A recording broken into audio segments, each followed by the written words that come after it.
বন্ধুরা, ভারতীয় দলকে প্রথম টেস্ট ম্যাচে হারের মুখে পড়তে হয়েছিল।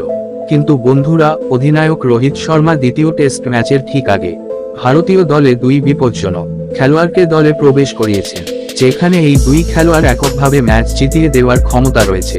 বন্ধুরা, এখন এই দুটি খেলোয়াড়দের ভয় পুরো দক্ষিণ আফ্রিকা দলই কাঁপতে শুরু করেছে। তাই বন্ধুরা, আপনারাও যদি এই ভয়ঙ্কর ব্যাটসম্যানদের সম্পর্কে জানতে চান, তাহলে আমাদের ভিডিওটি লাইক করুন এবং চ্যানেলটি সাবস্ক্রাইব করুন।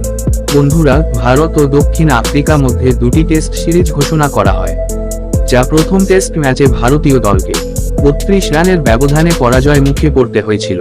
কিন্তু বন্ধুরা, এখন ভারতীয় দলের পালা দ্বিতীয় টেস্ট ম্যাচ জিতে 1-1 ব্যবধানে জয়লাভ করে। অন্যদিকে দ্বিতীয় টেস্ট ম্যাচটি হবে 3 জানুয়ারি দুপুর 2টা থেকে খেলা শুরু হবে।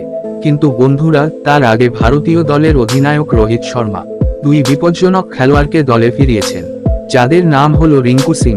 হ্যাঁ বন্ধুরা, ভারতীয় দলে রিঙ্কু সিংকে ফিরিয়েছেন ক্যাপ্টেন রোহিত শর্মা। এবার 5 নম্বরে ব্যাট করতে দেখা যাবে রিঙ্কুকে, এবং দ্বিতীয় খেলোয়াড়ের নাম বেরিয়ে এসেছে, তা হলো অজিঙ্কে রাহানে। হ্যাঁ বন্ধুরা, রাহানে দ্বিতীয় টেস্ট ম্যাচে খেলতে দেখা যেতে পারে। তো বন্ধুরা, এই দুই খেলোয়াড় দলে ফিরলে ভারতীয় দল দ্বিতীয় টেস্ট ম্যাচ জিততে পারবে কিনা আপনার মতামত কমেন্ট করে বলুন। আর হ্যাঁ, ভিডিওটি দেখার জন্য আপনাকে অনেক ধন্যবাদ।